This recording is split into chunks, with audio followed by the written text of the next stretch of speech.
Reports normal हैं, पर पेट normal नहीं है। ये सवाल हर पेशेंट के दिमाग में रहता है। इस वीडियो के एंड तक आपको आपके हर सवाल का जवाब मिल जाएगा। मोशन तो कभी कॉन्स्टिपेशन की समस्या बनी रहती है।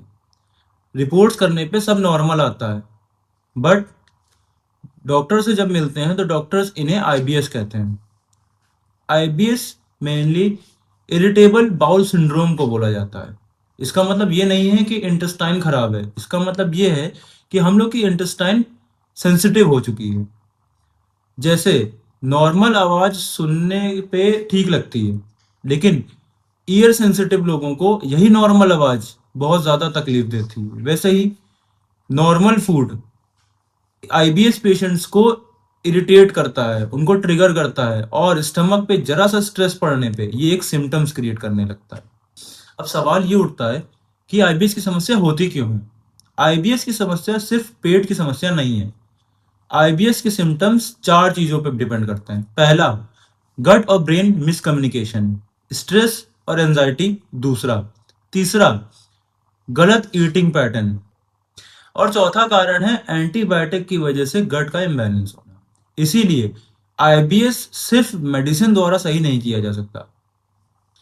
पेशेंट्स का कहना होता है कि मैं हेल्दी फूड तो खा रहा हूँ, पर फिर भी मुझे ये आईबीएस सिम्टम्स क्यों दिख रहे हैं। मैं उनको यही समझाता हूँ कि सभी हेल्दी फूड आईबीएस फ्रेंडली नहीं होते। आईबीएस पेशेंट्स को सबसे जरूरी बात जो ध्यान रखनी है वो यह है कि आईबीएस कोई जिंदगी भर की सजा नहीं है। हम लोग को अपनी लाइफस्टाइल में कुछ चेंजेस करके हम इन सिम्टम्स को कंट्रोल कर सकते हैं। आईबीएस मेनली तीन पिलर से कंट्रोल किया जा सकता है: माइंड, मील और मेथड।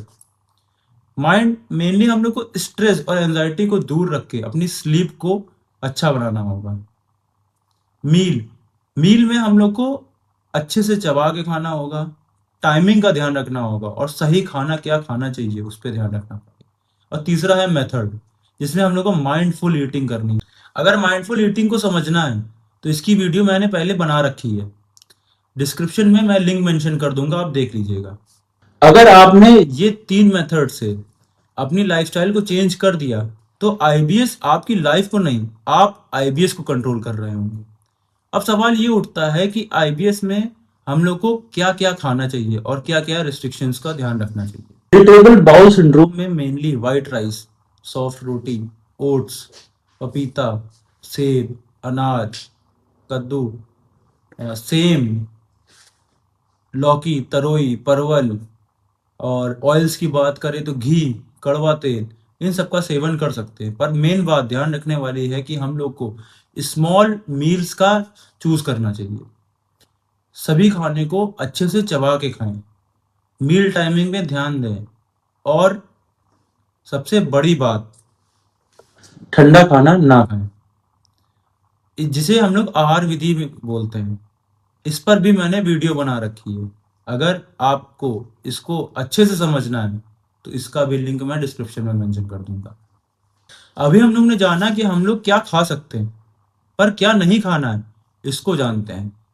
मेनली इसमें हम लोग को गोभी, बंद गोभी, broccoli, deep fried foods, seeds, milk, ice cream, alcohol, Shimla, package food, sugar free tablets, chewing gum, tea, coffee, इन सब का परहेज करना होगा। अगर आप पिछले कुछ दिनों से एकदम से अपने वजन में गिरावट देख रहे हैं, या आपके स्टूल में ब्लड आ रहा है, तो इसको हल्के में मत लें। आप अपने फिजिशियन से मिलें, क्योंकि ये आईबीएस के सिम्टम्स नहीं हो सकते। इसको प्रॉपर इवैल्यूएशन की भी जरूरत है। ऐसे ही और इंटरेस्टिंग वीडियो के लिए मेरे साथ जुड़े रहें। मिलते हैं नेक्स्ट वीडियो में, तब तक के लिए स्टे हेल्दी, स्टे फिट। मैं dietitian Prashant Mishra, healthy world, स्वस्थ आहारी सही उपचार। धन्यवाद।